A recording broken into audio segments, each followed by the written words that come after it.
Switch 2 es la consola más vendida, pero ¿durará? Los números están aquí y no mienten. Nintendo Switch 2 es un éxito en su lanzamiento. Y también rompió el récord de todas las consolas hasta ahora, porque ha vendido un imponente número de 3.5 millones de unidades a escala mundial en sus primeros 4 días en el mercado. En comparación, el Switch 1 vendió 2.7 millones de unidades en su primer mes, y el récord de ventas en el primer mes y medio de todos los tiempos es del PlayStation 4 y PlayStation 5, con aproximadamente 4.5 millones, una cifra que fácilmente rebasará el Switch 2. Entonces, la cosa es simple, ¿no? Switch 2 repetirá el éxito de su predecesora y será la consola más vendida de la 10ª generación, que apenas tiene una semana de existir. Pero la pregunta no es tanto si el Switch 2 tendría un lanzamiento fuerte, lo cual todos ya sabíamos, sino si podrá sostener ese poderoso impulso lo suficiente. Veamos de cerca el asunto.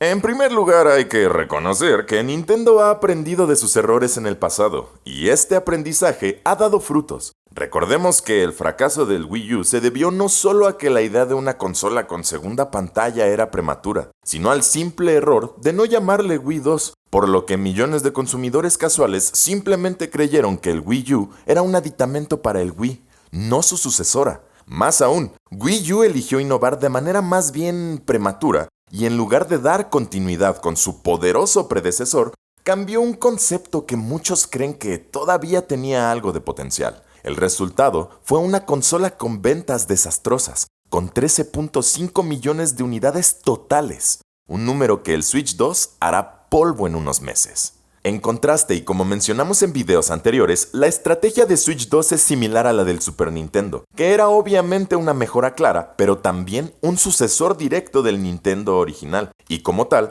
participó del impulso que le dio su predecesor, la consola más exitosa de la historia hasta ese momento. Sin embargo, el Super Nintendo compitió cara a cara contra un también poderoso Sega y vivió por primera vez un tipo de competencia que Nintendo nunca había experimentado y los motivó a lanzar algunos de los mejores videojuegos de la historia en dicha consola. Ahora bien, Switch 2 parece comparable con el Super Nintendo en el primer aspecto, pues es una clara mejora al Switch que está a la cabeza de la tabla de ventas en su lanzamiento. Entonces, la pregunta es doble. ¿La competencia será igual de feroz? Y sobre todo, la librería del Switch 2, que por el momento es de calidad, pero no muy trascendente, ¿será igual de legendaria? La pregunta es obviamente importante porque las ganancias de Nintendo y de cualquier producto dependen enormemente de lo que en marketing se llama attach rate, que podríamos traducir como la tasa de ventas de productos asociados o secundarios. El attach rate de una consola depende, por supuesto, de la tasa de venta de sus juegos. Y el Switch 1, en ese aspecto, al igual que las consolas más exitosas de Nintendo como el NES, SNES y Wii, tuvo un éxito legendario en cuanto a ventas de sus juegos. Un hecho es que durante los primeros meses del Switch, The Legend of Zelda Breath of the Wild se vendió más que la consola misma.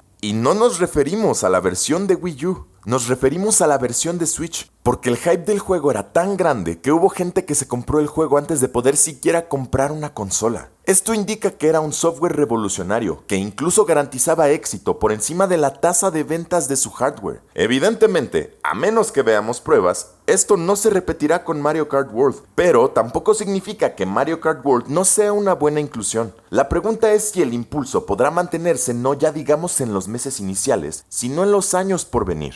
Y ahí está la cuestión. La realidad es que, aunque la 10ª generación de consolas ya está aquí, falta ver los movimientos de los dos competidores de Nintendo, Sony y Microsoft. La presión es real. Si la tabla de ventas se conserva más o menos como está hasta ahora, Nintendo estará en primer y tercer lugar, con el PlayStation 5 en segundo lugar, con muy decentes ventas de casi 700,000 unidades por mes, mientras que el Xbox Series XS está en una no muy envidiable última posición con 200,000 consolas. En este sentido, Nintendo se estará comiendo el mundo. Y eso no es bueno para Sony, que se está presionando para al menos anunciar un lanzamiento de su próxima generación de consolas en los próximos años. Preferiblemente, no más de 3. Ahora bien, todo esto forma parte de la estrategia de Nintendo. Si el lanzamiento de su consola no está sincronizado con el de los demás, quiere decir que tiene garantizados al menos 3 o hasta 4 años al frente de la tabla de ventas, aunque después vaya a sufrir los efectos de ser la consola menos actualizada de las grandes compañías. Y justamente, el futuro es lo que podría presentar dificultades. En general, la impresión que ofrece la prensa de videojuegos sobre el Switch 2 y sus juegos es más o menos cauta. La idea es que vale la pena, pero quizás no por el momento, o quizás que Mario Kart World no es una revolución ni algo que necesites de inmediato. Ahora bien,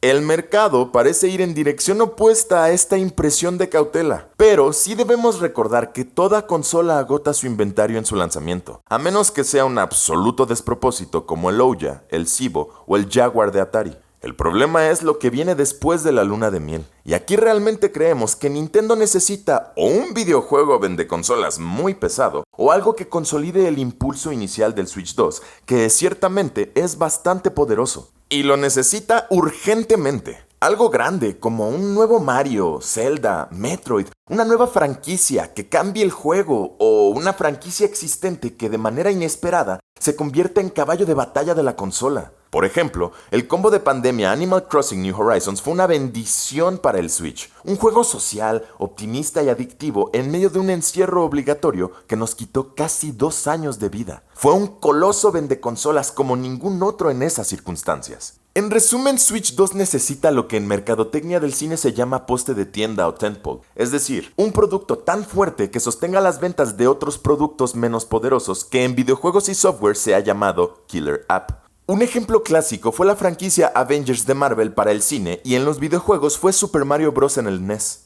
Hemos citado 1000 veces la frase de Hiroshi Yamauchi, que afirmaba que el NES era simplemente una caja que la gente compraba para jugar Mario. La otra estrategia sería lanzar una gran cantidad de juegos de alta calidad, como ocurrió con el PlayStation 2 y su alineación absolutamente legendaria. Por el momento, la ausencia de uno o varios juegos que justifiquen el salto generacional podría salirle caro a Nintendo, pero no es algo sin solución. Más bien, continúa siendo una incógnita. En fin, ¿Nintendo podrá sostener el impulso inicial del Switch 2? La presencia de una Killer App o de una alineación de juegos más nutrida para continuar el innegable impulso de ventas que el Switch 2 heredó de su antecesor es la clave. Por el momento, falta ese toque que podría consolidar a la consola, pero no es imposible que lo aporte en los próximos meses o al menos el siguiente año. Sin embargo, es una carrera contra el tiempo. Si Nintendo se queda mucho tiempo sin anunciar algo así, es posible que las ventas del Switch 2 empiecen a perder impulso y ocurra lo que mencionamos en nuestro video anterior, donde el contraataque de Sony y Microsoft acaben por derrocar al Switch 2. Esperemos que no sea así, pero le diremos a Nintendo que, por su bien, esperemos ver ese juego inspirador que consolide su lugar en la tabla de ventas